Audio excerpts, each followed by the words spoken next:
హైదరాబాద్లో best locations ఏమున్నాయి అనేది తరువుగా వెతుకుతూ ఉంటారు. ఒకసారి మనం ఇన్వెస్ట్మెంట్ పెట్టే వరకే ఉంటుంది.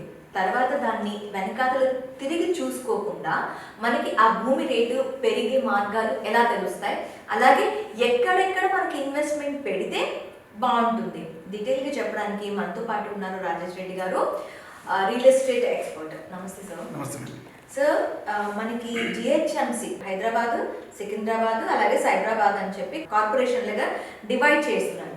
సో ఈ కార్పొరేషన్లు మనం ఎలా చూడాలి, మనకి నిజంగానే ఇలా కార్పొరేషన్స్ డివైడ్ చేస్తే లాభాలు ఉంటాయా? డెఫినెట్గా అండి. యాక్చువల్గా ఏంటంటే హైదరాబాద్ ఇంతకుముందు గ్రేటర్ హైదరాబాద్గా ఉంది, ఒకప్పుడు ఉడాగా ఉండేది, తర్వాత జిహెచ్ఎంసీగా కన్వర్ట్ చేయడం జరిగింది.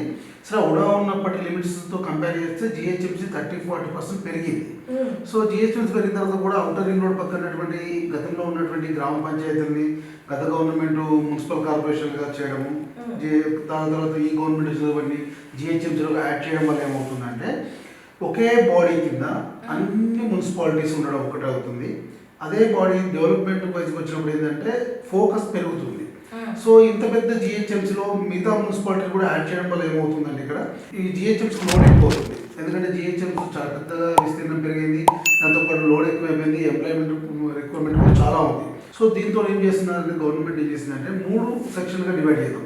యాజ్ మనకు రెఫరెన్స్ ఆల్రెడీ పోలీస్ కమిషనరేట్ ఉంది, మనకు హైదరాబాద్ కమిషనరేట్ సపరేట్ ఉంది, సైబరాబాద్ కమిషనరేట్ సపరేట్ ఉంది, వెస్ట్ సికింద్రాబాద్ కమిషనరేట్ సపరేట్ ఉంది. సో ఈ కమిషనరేట్ వైజ్గా తీసుకున్నప్పుడు ఏమవుతుందంటే జిహెచ్ఎంసీ కూడా 3 భాగాలుగా డివైడ్ చేసేస్తున్నారు.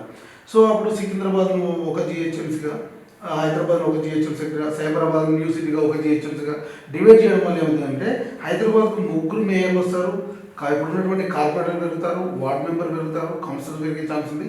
దీంతో పాటు పని ఒత్తిడి తగ్గేసి పని స్పీడ్ అవ్వడానికి ఛాన్స్ ఉంది. ప్రజలకు వెసులుబాటు అనేది చాలా ఈజీ పెరిగే అవకాశం ఉంది. దాంతోపాటు ఇక్కడ ఏమవుతుందంటే ఎఫిషియన్సీ ఉంటుంది, ఇక్కడ రెస్పాన్సిబిలిటీ పెరుగుతుంది, ఎఫిషియన్సీ పెరుగుతుంది, మీకు ఇమీడియట్ వర్క్ అనేది ఫోకస్ కనపడుతుంటుంది. ఇంత పెద్ద హైదరాబాద్లో 3గా డివైడ్ చేయడం వల్ల ఏంటంటే లిమిట్ తగ్గుతుంది, దాంతోపాటు ఫోకస్ పెరుగుతుంది. ఓకే, అంటే ఇక్కడ పెట్టుబడుల విషయానికి వస్తే మనకి సిటీ అంతా పెట్టుబడిగా వచ్చేసరికి ఏంటి అంటే సిటీ అంతా డెవలప్ అయిపోయింది, ఇంకా డెవలప్మెంట్స్ ఏముండవు. మనం ఇక్కడ ఈ పెట్టుబడి పెట్టుకుంటే మనకి అంత ఇన్వెస్ట్మెంట్ మనకి తిరిగి రావడం కూడా కష్టంగా ఉంటుందని అంటారు.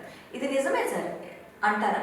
అంటే పెట్టుబడి ఇక్కడ డెఫినెట్గా మనకు ఎవ్రీ ఇయర్ పెరుగుతుంది. మనకు అప్రిషియేషన్ వైజ్లో చూస్తాం అనుకోండి, మనం ప్రతి ఇయర్ కంపేర్ చేసినప్పుడు మన ప్రైస్ పెరుగుతుంది తప్ప తగ్గినట్టయితే ఇక్కడ కనిపించలేదు. ఒకసారి అప్రిషియేషన్ విషయానికి వస్తే మనకి హైదరాబాద్లో అంటే మెయిన్ సిటీలో పెట్టే అప్రిషియేషన్కి హైదరాబాద్లో శివార్లలో పెట్టే అప్రిషియేషన్కి మధ్య తేడా మనం చూసుకుంటే ఎట్లా ఉంటుంది? So city within the city అప్రిషియేషన్కు బయట అవుట్ ఆఫ్ ది సిటీకి చూసినప్పుడు ఏంటంటే కంపారిజన్గా డెఫినెట్గా డిఫరెన్సెస్ కనపడుతుంటుంది. ఎందుకంటే సిటీలో ఉన్న ప్రాపర్టీని బట్టి ఉంటుంది. అది if in case commercial property అనుకోండి, దాని డిమాండ్ వేరే ఉంటుంది. రెసిడెన్షియల్ ఏంటి మంచి కనెక్టివిటీ ఉంది అనుకోండి, దాని డిమాండ్ వేరే ఉంటుంది. రెసిడెన్షియల్గా ఉన్నప్పటికీ కూడా కనెక్టివిటీ పరంగా కొద్ది లోపడుకుంది అనుకోండి, దాని డిమాండ్ వేరే ఉంటుంది. సో అప్రిషియేషన్ వైజ్గా కనెక్టివిటీ మెయిన్ ఇంపార్టెంట్. మనకు అక్కడ ఉన్నటువంటి కమర్షియల్ యాక్టివిటీస్, అక్కడ ఉన్నటువంటి కనెక్టివిటీని బట్టి మనం డెఫినెట్గా మారుతుంది. ఇప్పుడు లైక్ మనకు అమీర్పేట ఉంది అనుకోండి, అక్కడ ఏ ప్రాపర్టీ కమర్షియల్గా చూడొచ్చు మనం. ఎందుకంటే ఇన్స్టిట్యూషన్స్ ఉంటాయి, కోచింగ్ సెంటర్స్ ఉంటాయి, కాలేజెస్ ఉంటాయి, కమర్షియల్ బిల్డింగ్ ఉంటాయి, కమర్షియల్ స్పేస్ అవైలబుల్ ఉంటుంది, ప్రతిదీ కూడా కమర్షియల్గా చూడొచ్చు అక్కడ.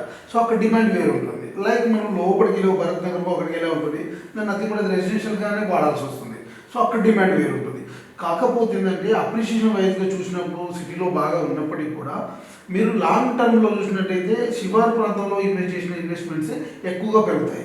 లైక్ ఒకప్పుడు చూసినటువంటి మాదాపూర్, కోకాపేట, గచ్చిబౌలి, ఉన్నటువంటి కట్కేసరి అయితే మనకు ఉన్నటువంటి నారపల్లి, ఇవన్నీ చూసినా, ఇప్పుడు కోంపల్లి, మేడ్చల్, గుండ్లపోచంపల్లి చూసినా, ఇటు షాద్ నగర్, కొత్తూరు, తిమ్మాపూర్, శంషాబాద్ చూసినా, తుక్కు కూడా చూసినా, లాస్ట్ 5 to 10 years ఉన్నప్పుడు ప్రైస్కి ఇప్పుడు ప్రైస్కి చాలా డిఫరెన్షియేషన్ ఉంది. మోర్ దెన్ 100-200 టైమ్స్ పెరిగింది తప్ప తగ్గదు, ఎక్కడ కూడా తగ్గదు. మీకు ఈవెన్ తుక్కుగూడలో average price 40,000, average price 40,000, highest price 75,000 తుక్కుగూడలో. సో అక్కడ 3,500 కొన్నారు, 5,000 కొన్నారు, 10,000 ఉన్నారు. సో వాళ్ళ అప్రిషియేషన్ పెరిగినట్టే కదా డెఫినెట్గా. సో అట్లా ఇప్పుడు మన కొత్తూరు, తిమ్మాపూరు, షాద్ నగర్, శంషాబాద్లో చూసినా కూడా ఒకప్పుడు 5,000 కోసం, 3,000 కోసం, 2,000 కోసం కొన్న వాళ్ళు ఇవాళ Shamshabad near by outer ring road కొన్న వెంచర్లనే 45,000 నుంచి 70,000 కోసం పోతుంది. ఓకే, అయితే సార్ ఇక్కడ ఇంకొకటి హైదరాబాద్లో రియల్ ఎస్టేట్ పడిపోయింది, రియల్ ఎస్టేట్ అంటే ఒక స్టేబుల్ స్టేట్ లో ఉండిపోయింది అనేది అంటున్నారు, నిజమేనా అది? డెఫినెట్గా అండి. నాట్ ఓన్లీ హైదరాబాద్, ప్రపంచవ్యాప్తంగా గ్లోబల్ రెసిషన్ వల్ల రియల్ ఎస్టేట్ తగ్గింది. రియల్ ఎస్టేట్ ఒకటే తగ్గలేదు, రియల్ ఎస్టేట్ తగ్గలేదు. షేర్ మార్కెట్ ఎప్పుడైతే పడిపోతుంటుందో ఇది కూడా రియల్ ఎస్టేట్ కూడా తగ్గుతుంటుంది. So real estate share market మనం చూసుకోవాలి అంటారు. డెఫినెట్గా ఎప్పుడు కూడా మన కంపారిజన్ ఎట్లుంటుందంటే share market, real estate, gold and IT, ఈ 4 ఎప్పుడు కలిసే ఉంటాయి, ఇంపాక్ట్ పడుతూనే ఉంటాయి. ఇవాళ రియల్ ఎస్టేట్ పడిపోయింది అనడానికి, రియల్ ఎస్టేట్ తగ్గుతుంది అనడానికి ఏంటంటే షేర్ మార్కెట్ బాగాలేదు. షేర్ మార్కెట్ బాగాలేదు కాబట్టి గోల్డ్ ప్రైస్ పెరుగుతుంది. సో దీన్ని ఇవన్నీ కంపేర్ ఎక్కడ చేస్తాం మనం, ఈ with in the financial economics ఏముంటుందంటే ఎప్పుడైతే డిమాండ్ తగ్గుతుందో సప్లై పెరుగుతుంది. సో దీని ప్రకారం చూసినప్పుడు ఏమవుతుందంటే ఇక్కడ షేర్ మార్కెట్ రోజు రోజు పడిపోతున్న వల్ల ఏంటంటే ఇన్వెస్ట్మెంట్ తగ్గుతుంది. సో ఇవాళ రూపీ వాల్యూ తగ్గుతుంది, డాలర్ వాల్యూ పెరుగుతుంది. సో ఇవన్నీ స్ట్రాటజికల్గా పాయింట్ కంపేర్ చేసినప్పుడు ఏంటంటే real estate stagnating market entire India నడుస్తుంది, వరల్డ్ నడుస్తుంది. దాంట్లో భాగంగా చూస్తే హైదరాబాద్ మార్కెట్ కొద్దిగా బెస్ట్గా ఉంది. లాస్ట్ 3 quarters నుంచి చూస్తే ఎప్పుడు పర్ఫార్మెన్స్ ఎవ్రీ క్వార్టర్ పెరుగుతుంది తప్ప తగ్గలేదు మనకి ఇక్కడ. సో లాస్ట్ క్వార్టర్ నుంచి మనం చాలా పాజిటివ్గా వచ్చాం, మోర్ దెన్ 7% పాజిటివ్గా ఉన్నాం మనం ఎంటైర్ ఇండియా మార్కెట్ కంపేర్ చేసి. లైక్ మీరు నోయిడా కానీ, మహమ్మదాబాద్ కానీ, ఇటు వస్తే ఢిల్లీ కానీ, పూణే కానీ, చెన్నై, బెంగళూరుతో కంపేర్ చేస్తే హైదరాబాద్ మార్కెట్ చాలా పాజిటివ్లో ఉంది, +7%లో ఉంది.